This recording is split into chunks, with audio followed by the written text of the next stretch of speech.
Hey guys, Silly here.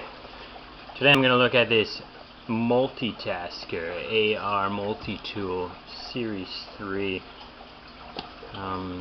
Here in this box I've got the, let's look at the pamphlet first. Now this is a multi-tool designed for assault rifles. Now you might ask, pretty strange, why would a person living in Taiwan want to buy a multi-tool designed for an assault rifle? Because in Taiwan it's illegal to purchase or own any kind of firearm whatsoever, with the exception of maybe assault airsoft rifles and stuff. Now this tool might actually work on an airsoft rifle. I don't know. The tools might fit. The airsoft rifle might be the same, but I don't have either, so I don't know. I just think it's super cool and just badass. Anyways, here are the tools that are there.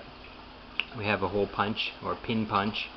Now I don't know exactly what you would use it for other than punching out some pins in some assault rifle. We have a carbon scraper. This picture doesn't quite show it very well, but I'll show it on the real one. A nice blade, either serrated or non-serrated. Let's take a look at what mine is. A magnetic tool bit.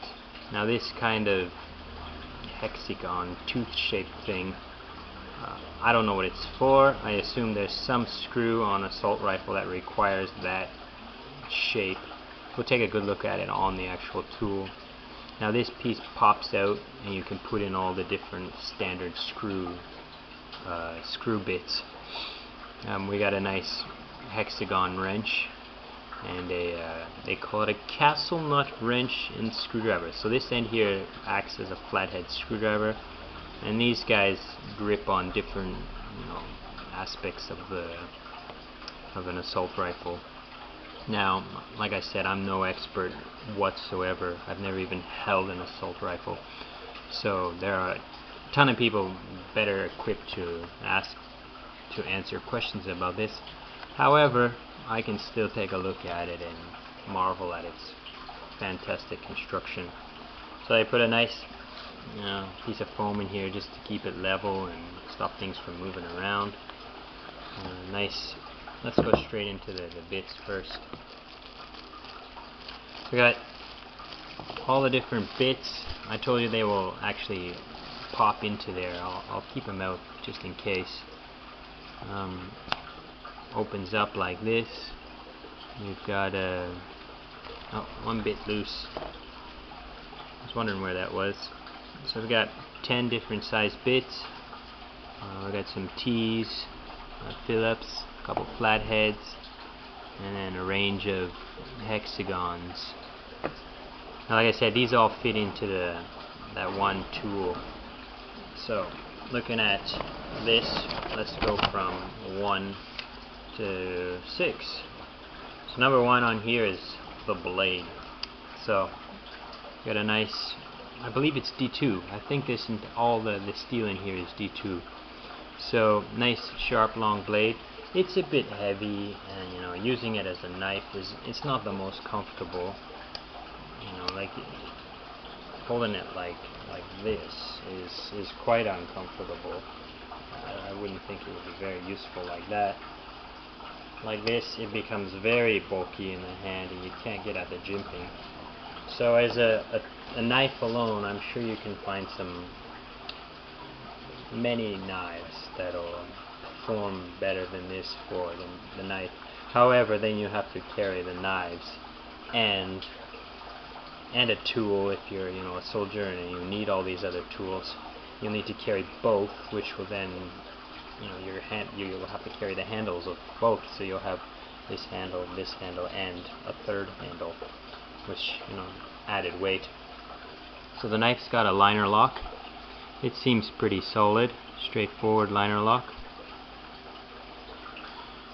Okay, number 2 is the carbon scraper. Let's see if I can get at that. That's this one here with the other thumb peg.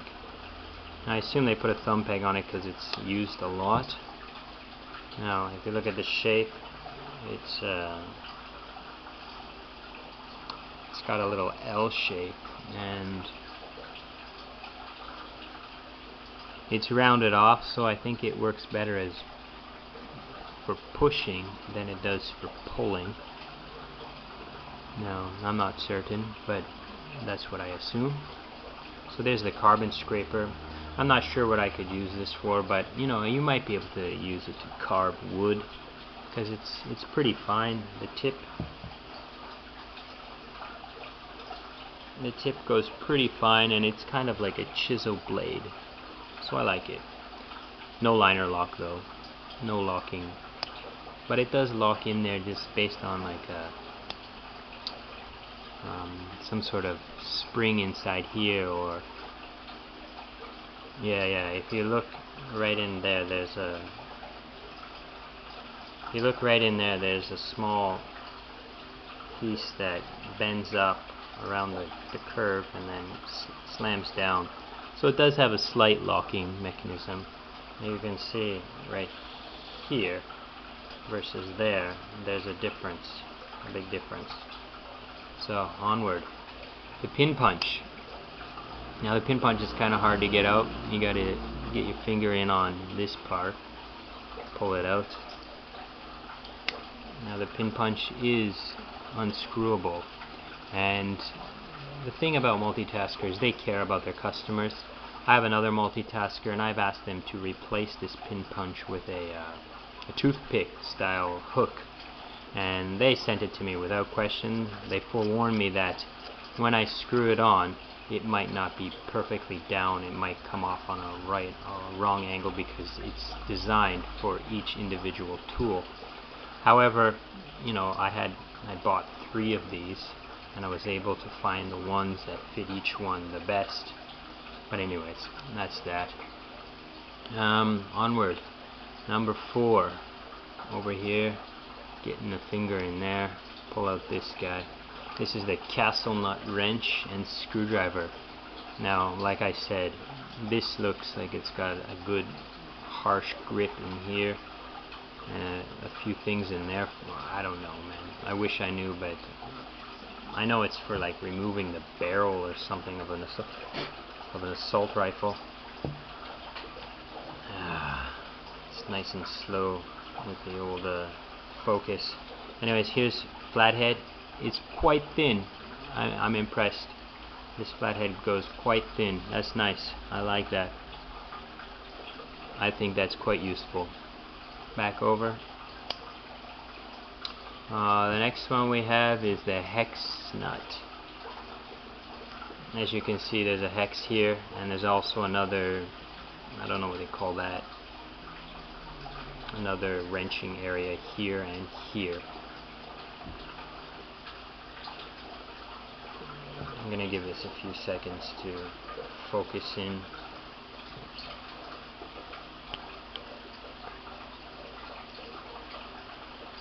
Okay, so we've got a hex nut wrench here and another wrench shape here. Now this isn't going to be too useful unless I was lucky enough to run into exactly those shapes. I have the Multitasker EDC, and that has a fantastic wrench you pull out with many sizes, but this is not designed for everyday use. I assume that this size is what you would need on assault rifles.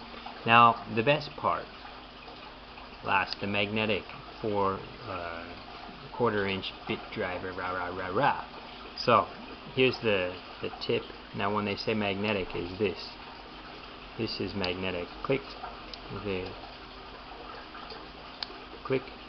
Now, so this comes out, and like I said, I assume that this crown shape is used in assault rifles. Over here, let's get one of these bits and slide them in, and there you got your screwdriver. It's nicely set up.